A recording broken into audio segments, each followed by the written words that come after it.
जैसे कि आप सबको पता है कि तकरीबन 60 डेज यानी 2 मंथ्स रह गए हैं एमडीके 2026 में। और बहुत सारे स्टूडेंट्स ऐसे भी होंगे जिन्होंने अभी तक प्रिपरेशन स्टार्ट नहीं की, और बहुत सारे स्टूडेंट्स ऐसे भी होंगे जिनका फर्स्ट ईयर कंप्लीट किया होगा और अभी सेकंड ईयर का तैयारी कर रहे होंगे। लेकिन स्टूडेंट्स कंफ्यूज होते हैं कि ये लास्ट 2 मंथ्स टॉपर कैसे गुजारते हैं और इसको किस तरह हम प्रोडक्टिव बनाते हैं। First of all, this is me Abdullah, first year MBBS student at Ayub medical college. और आज हम जो है इस 2 मंथ्स प्लानिंग पे बात करेंगे। मेरे साथ मौजूद है अब्दुल्ला शहाब। तो सबसे पहले हम अब्दुल्ला शहाब को आपके साथ इंट्रोड्यूस कराते हैं। अच्छा, थैंक यू अब्दुल्ला। अस्सलाम वालेकुम। This is me Abdullah Shahab, first year MBBS student at Ayub Medical College, Hyderabad. I have done my FSc from the Great Islamia College, Peshawar. And MDK 2025 में मेरा score 172 out of 180, and got a chance to secure a seat in MBBS at Ayub Medical College. Students को अपनी MDCAT preparation को कैसे लेके जाना है, इस पे हम बात करेंगे और हम आपको एक प्रैग्मेटिक रोड मैप देंगे। तो सबसे पहले, अगर मैं आपकी जगह एक एमडीकेट एस्पायरेंट होता तो मतलब मेरे पिछले साल माइंड सेट क्या था। MDCAT is all about mind game. सबसे पहले आपने ये जहर, ये पॉइजन अपने माइंड से निकालना है कि मैं नहीं होऊंगा। नहीं, आपने ये कहना है कि मैं हूंगा और मैं टॉपर बनूंगा इंशाल्लाह, क्योंकि अगर दूसरे स्टूडेंट्स कर सकते हैं तो मैं भी कर सकता हूँ, क्योंकि मैं भी मेहनत कर रहा हूँ। तो सबसे पहले आपने एक माइंड सेट बनाना है, एक गोल बनानी है कि मुझे 170 प्लस मार्क्स लेने हैं हर हाल में। जब आप एक गोल सेट करेंगे तो उसके लिए आप संजीदगी के साथ मेहनत करेंगे। अभी हम अब्दुल्ला से जानेंगे कि उसने प्लानिंग किस तरह की थी। बिल्कुल, आई विल ऐड। मैं अब्दुल्ला के साथ एक बात शेयर करूंगा कि जिन बंदों की सिलेक्शन होती है ना मेडिकल कॉलेजेस में, मैं तो केवी की बात करूंगा, 832 सीट्स होते हैं। तो वो कुछ वो आसमान से नहीं नाजिल होते, या जो है ना वो कहीं और से नहीं आते, या फॉरेन नहीं होते। वो आप ही होते, हम होते जो अपने एफएससी को सही से गुजार के मार्क्स लेके आगे मेडिकेट की प्रिपरेशन की एरा से गुजर के जो है ना वो प्रॉपर तरीके से आते हैं। इस तरह नहीं होता कि जो है ना वो बाहर से बस कोई और मखलूक होती है, आप ही होते हैं जो आते हैं। सही है। So self belief and self confidence, ये बहुत बड़ी चीज़ें मैटर करती है। जब आप जो है ना वो इस माइंड से जो है ना इसकी प्रिपरेशन करें कि I am going to crack it, तो यकीन मानिए आपने 50 to 60% जो है ना वो उसको अचीव किया हुआ है। सही है। सो इस चीज़ को माइंड में लेके जाए। अभी प्लानिंग तो बहुत सारे स्टूडेंट्स करते हैं और हजारों की तादाद में स्टूडेंट्स एमडीकेट टेस्ट देते हैं, लेकिन उनमें से सिर्फ चंद ही टॉपर बनते हैं। तो अभी उन टॉपर्स की कैसी रूटीन होती है, उनकी रियलिस्टिक रूटीन कैसे होती है, इसकी हम बात करेंगे। अगर पर्सनली मैं बताऊं तो मेरे पर्सनल रूटीन मैंने ऑलरेडी इस पे एक वीडियो शेयर की है, लेकिन अभी मैं जानूंगा कि अब्दुल्ला शहाब की एमडीकेट की रूटीन कैसी थी। तो इसे आप एक आइडिया ले सकते हैं और अपने लिए इस तरह या इससे डिफरेंट एक रियलिस्टिक रूटीन बना सकते हैं। अच्छा, फर्स्ट ऑफ ऑल जो है वो सारे मेडिकेट एस्पिरेंट्स की रूटीन वेरी करती है उनके स्केड्यूल के हिसाब से, लेकिन मैं अपना जो है रूटीन 2-3 मिनट में आपके साथ शेयर करूंगा। अगर आपको अच्छा लगे वेल एंड गुड, अगर नहीं तो जिस आप कंफर्टेबल फील करते हैं अपने रूटीन के साथ, उसके साथ जो है अपनी प्रिपरेशन को आगे लेके जाए। अच्छा, आपने इस तरह करना होगा, मेरे जो अपनी एक्सपीरियंस से कह रहा हूँ कि सबसे पहले आप जो है अपने दिन की आगाज़ फजर की नमाज़ और तिलावत से करें बाकायदगी से। और इसके बाद अगर आपकी नींद 4-5 घंटे, क्योंकि आजकल जो है वो समर चल रहा है, तो अगर 4-5 घंटे अगर आपने नींद की है रात को, ये मुझे कम लग रहा है, 2-3 घंटे और बेशक कर ले, कुछ मसला नहीं। आपने स्लीप और डाइट पे जो है ना कंप्रोमाइज़ नहीं करना। सही है। These are very basic things. तो आप 2-3 घंटे कर ले, लेट तक अगर आप जो है ना वो अच्छा फील करें, आपको पता चल जाएगा कि मेरी नींद पूरी हुई है। तकरीबन 7 to 8 आवर्स, 7 आवर्स मैक्सिमम है बस। इससे आगे अगर आप जाते हो तो फिर आपको जो है ना वो स्टडी में अपना एफर्ट ज़्यादा लगाना होगा, मतलब आपने जो है ना अपनी दूसरी एक्टिविटीज़ को कम करना होगा। अच्छा, 8 जो है वो 8:15 तक आपने नाश्ता वगैरह और उठने के वो सब कुछ हो गया। इसके बाद अपने स्टडीज़ जो है उस सेशंस को 2-3 सेशंस में पर डे के लिहाज से इसको डिवाइड करें। फर्स्ट सेशन 8 से लेकर 12 तक या 12:30 तक ऑनवर्ड्स ये आपका फर्स्ट सेशन होगा। इसमें ट्राई करें कि आप जो है ना वो सब्जेक्ट कवर किया करें जिसमें आपको डिफिकल्ट फील हो रही हो। मतलब अगर मैं कहूँ तो मैंने जो है वो फर्स्ट 2-3 आवर्स में फेस हो देता। उनके इंस्टीट्यूट प्रैक्टिस फेस ज़ाहिर इस सब्जेक्ट है कि जब आपका कांसेप्ट क्लियर होता है ना, तो फिर आपको सिर्फ आपका प्रिपरेशन सारा जो है ना सब कुछ वो आपके एमसीक्यूज प्रैक्टिस के लिए करता है। सो गो फॉर इट। इसके बाद दोपहर की जो है वो ज़ोर की नमाज़ आप करें, लंच करें, एंड अगर आपको एक नैप लेना हो 30 से 45 मिनट्स तक, इससे ज़्यादा ना हो, क्योंकि फिर आपकी जो है ना वो स्टडी सेशन जो है वो परफेक्ट होगी। तो नैप अच्छा रहेगा अगर आप कर लें, क्योंकि सुन्नत अमल भी है। इसके बाद आप जो है ना वो अगेन स्टडी सेशन 2 जो आपका 2:30 से लेके नमाज़ असर तक होगा, तकरीबन 2-3 घंटे की भी आते हैं। तो 4 घंटे आपने सुबह किए, 4 साढ़े 4, और 2.5 घंटे तकरीबन या 3 घंटे आपने जो है ना वो लंच के बाद किया है। तो तकरीबन 4 और 5 7 7-8 घंटे तो अभी तक जो है ना आपने किया हुआ है असर तक। असर को जो है आप नमाज़ पढ़े, अगर आप थोड़ा हैंग आउट करना चाहते हैं, हैंग आउट नहीं रखा। अच्छा, अब आपने जो है ना असर तक नमाज़ के बाद अगर आप थोड़ा अपने आप को रिलैक्स करते 2 20-30 मिनट तक, अच्छा है। अगर नमाज़ मगरिब तक भी करते तो फिर भी अच्छा रहेगा। मगरिब से इशा के जो है ना वो दरमियान तकरीबन 1 घंटा और 15 मिनट, 1 घंटा 30 मिनट होते हैं। इसमें आप ट्राई करें कि जो लॉजिकल रीजनिंग और इंग्लिश एमसीक्यूज़ हैं या इंग्लिश की प्रिपरेशन की या रिवीजन है, उनको कवर किया करें, क्योंकि ये ऐसा टाइम होता है, क्योंकि ये ऐसा टाइम होता है कि इसमें जो है आप एक लॉन्ग सेशन को नहीं कंटिन्यू कर पाते ना। सो 18 एमसीक्यूज़ होते हैं, फिर इंग्लिश और लॉजिकल के, या अगर आप सिर्फ इंग्लिश को भी ले लें इस टाइम में 9 एमसीक्यूज़ होते हैं। तो ये चलेगा, मतलब आपकी आपकी प्रिपरेशन भी जो है ना वो अफेक्ट नहीं होगी, आपका टाइम भी नहीं उसको जो है ना वो इधर-उधर हो जाएगा। तो आप जो है ना वो अपने टाइम को सही से यूटिलाइज़ करेंगे। जो बहुत सारे स्टूडेंट जो है ना वो स्क्रॉलिंग या सोशल मीडिया में जो है ना गुज़ारते हैं टाइम, सही है? सो ये आपने अपने साथ अच्छा करना होगा। जी। अच्छा, इसके बाद डिनर, और डिनर के बाद जो है ना वो तकरीबन 2-3 घंटे होते हैं। सारे कुल मिला के तकरीबन 7 और 10-11 घंटे बनते हैं। मोर देन इनफ होते हैं। 10-11 घंटे लास्ट 2 मंथ्स में अगर आप इसको पैरेलल लेके जाएँ तकरीबन 1 वीक बिफोर एमडी तक, तो मैंने कहा मोर देन इनफ है यार। लेकिन आपने जो है कंसिस्टेंट रहना होगा, कंसिस्टेंट। ऐसा नहीं कि आप आज जो है ना वो 16 घंटे पढ़े, कल 16 घंटे नींद की, इस तरह नहीं। आपने रेगुलर 9-10 घंटे अगर आप रेगुलर जीवन करा किया करें, ये मैं उसके लिए उस बंदों के लिए कह रहा हूँ जिन्होंने बिल्कुल प्रिपरेशन स्टार्ट नहीं की है। अगर आप तो माशाल्लाह आपने प्रिपरेशन आपकी प्रिपरेशन अच्छी जा रही होगी, और आप अगर इसमें तकरीबन 8-9 घंटे भी रेगुलर करें तो ये चलेगा। जी, तो I have shared my routine. अगर आपको अच्छा लगे वेल एंड गुड, अगर नहीं तो जैसे भी आप कंफर्टेबल फील करें उस लिहाज से जाएँ। लेकिन रिमेंबर 8-9 घंटे अगर आपको जो है ना वो ईज़ी क्रैक करना है विदाउट एनी स्ट्रेस, जो लास्ट वीक में आपको बनता है, अच्छा रहेगा।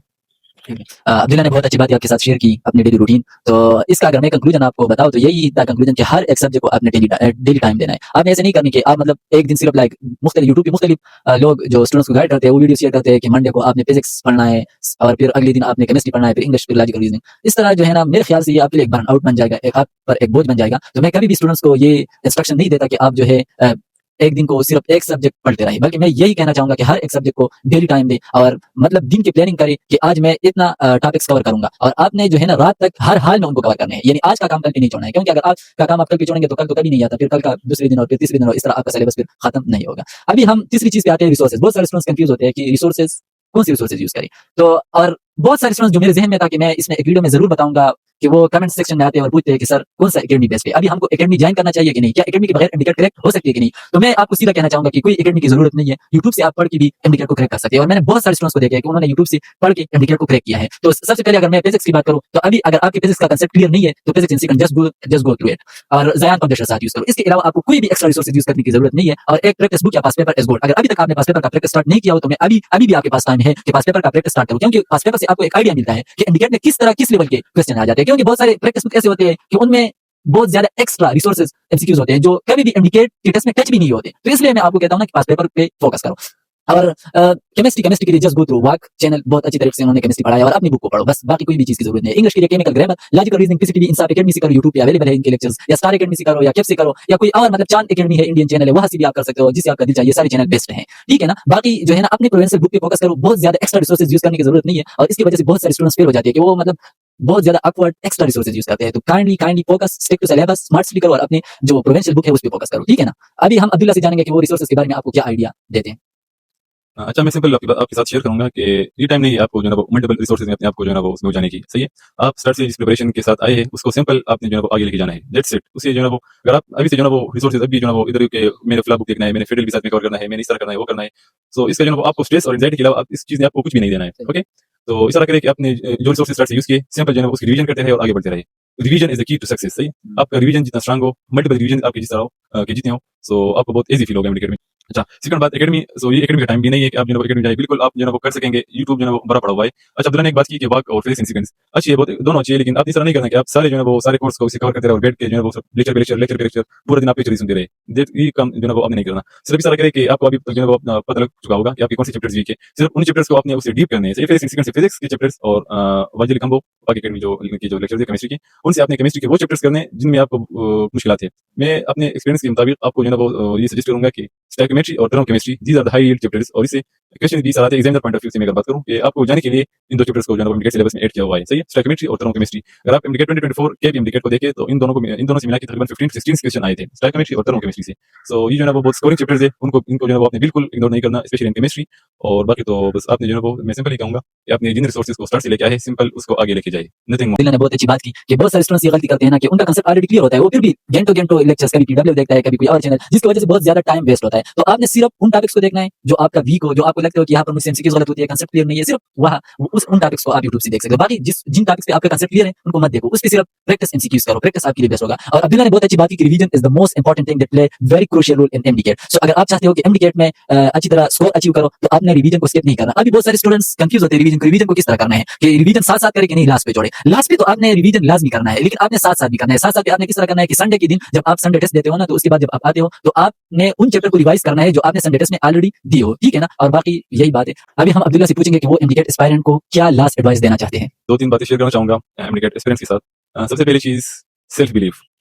Remember self belief. ये एक ऐसी चीज है जब आप एमडीके टेस्ट में जो है वो जाने से पहले अगर आप ये चीज लेवल किए तो समझ जाओ आपने 50% इस चीज को क्रैक कर लिया है। ओके, सेकंड बात जो है वो मैं आपको ये कहना चाहूंगा कि आपने अपना अप्रोच रियलिस्टिक रखना होगा, बी रियल। इसका मतलब ये है कि आप अगर जो है वो आप इस माइंड से एमडीके टेस्ट के लिए जा रहे हो कि मैंने एक एमसीक्यूज भी गलत नहीं करना, मैंने 180 आउट ऑफ 180 लेने हैं। So that's kind of impossible. Impossible तो नहीं है लेकिन दिस काइंड डिफिकल्ट है। सही है। मेरा जो मेरा जो माइंडसेट था वो इस तरह था कि मैंने इस तरह सोचा हुआ था कि अगर मुझसे फेस में फॉर एग्जांपल अगर मुझसे फेस में मैंने मैक्सिमम मेरे गलतियां होनी चाहिए 3 एमसीक्यूज को मैं अगर गलत करूं वेल एंड गुड, कोई बात नहीं। इससे आपको क्या होगा, खैर मेरे तो 36 आउट ऑफ 36 आए थे, लेकिन मेरे अपने माइंड से जो है वो इस तरह सेट किया हुआ था कि अगर मुझसे 3 एमसीक्यूज गलत हो जाए कोई बात नहीं। इस चीज ने मुझे क्या फायदा दी, अगर खुदा खास्ता अगर आपसे एक एमसीक्यूज जो है आप उसमें फंस जाए टेस्ट के दौरान, सही है ना, तो फिर आप रिलैक्स करेंगे, फील करेंगे, सही है कि खैर है, 2 और गलत हो जाए कोई आपको कोई मसला नहीं है, मतलब आप यू विल फील रिलैक्स। अगर आप इस अप्रोच से जाएंगे कि मैंने एक एमसीक्यूज भी गलत नहीं करना, अगर फिर आपसे खुदा खास्ता एक एमसीक्यूज इधर उधर हो जाए तो फिर आप टेंशन लेंगे और आपसे जो है वो रिमेनिंग पोर्शन उसमें गड़बड़ हो जाएगा, अल्लाह ना करे। ओके, और सबसे आखिरी बात ये है कि अपने स्ट्रेस मैनेजमेंट को जो है ना वो उसको जिसके बारे में बात की, अपने माइंड से जो है ना वो इस चीज को लेना है, इस चीज को एक्सेप्ट करना है, सही है कि यू कैन डू इट।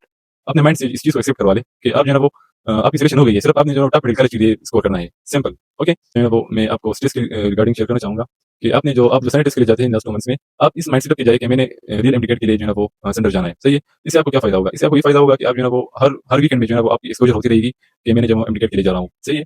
सो जब आपका रियल टेस्ट होगा तो आप सिंपल सुबह उठ के जो है वो अपने स्केड्यूल और रूटीन को फॉलो करके जो है आप उस माइंडसेट पे जाओगे, मतलब आपके जो है वो जाहिर है स्ट्रेस तो होता है लेकिन आपका जो है स्ट्रेस तकरीबन 7-8% आपका कम रहेगा क्योंकि आपका एक्सपोजर इनिशियली हुआ है। आपने बार-बार जो है स्पेशली लास्ट मंथ्स में इस माइंड से गए हो संडे टेस्ट में या अपने रियल टेस्ट में बैठना है। So that's all about the last piece of advice. और बाकी medical colleges are waiting for you, these laboratories, these lecture halls and all the cherry things they are waiting for you. So last 2 month से आपने जो है ना वो खूब तैयारी करें and we are here to welcome you on your white coat ceremony in Ayub specially, और बाकी मेडिकल कॉलेजेस में भी जो है वो आपको लोग हमारे कोलीग्स जो है वो इंतजार कर रहे हैं।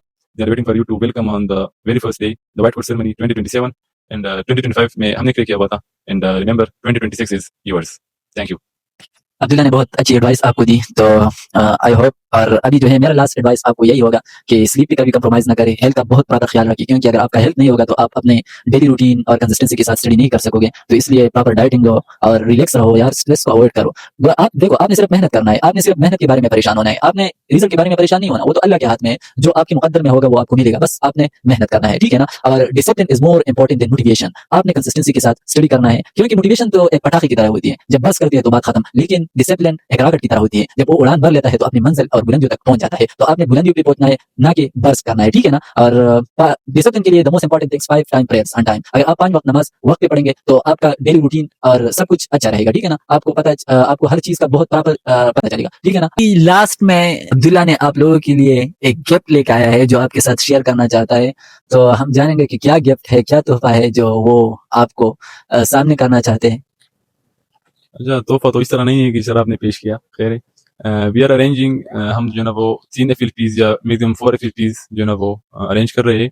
एक first year full course, second year full course और फुल कोर्स जो होता है ना सिलेबस, उसके 2 एफएलपीज उनको हम अरेंज कर रहे हैं। इंशाल्लाह हम डेट अनाउंस करेंगे, लिंक में आपके साथ व्हाट्सएप ग्रुप है, उनमें हम अनाउंस करेंगे। 4 एफएलपीज हमने जो है ना वो हम अरेंज करने जा रहे हैं and these are solely based on the ratio of the chapters जो एमडीकेट 2025 और 2024 में जिस परसेंटेज से जितने चैप्टर्स आए थे और उनकी डिफिकल्टी लेवल, उन सबको हमने जो है ना वो उन सबको देख के हमने एफएलपीज जो है वो डिजाइन कर रखे और वो अपने देने हैं। हम अनाउंस करेंगे जब वो हम डेट फिक्स करेंगे इंशाल्लाह। ग्रुप में लिंक गिवन है आप नीचे डिस्क्रिप्शन में आपका लिंक गिवन है व्हाट्सएप ग्रुप का, उसमें आप ऐड हो जाए एंड वी विल अनाउंस जब हम डेट फिक्स करेंगे। 4 एफएलपीज होंगे बस, और वो सारे फुल लेंथ होंगे, फर्स्ट इंडे का नहीं, सिर्फ 4 एफएलपीज वी आर वर्किंग, और काम भी किया है लेकिन सिर्फ 1-2 रहते हैं सिर्फ। सो इंशाल्लाह आपको बहुत फायदा देगी। अल्लाह आपको कामयाब करे और अल्लाह आपके ख्वाबों को पूरा करे। Thank you so much.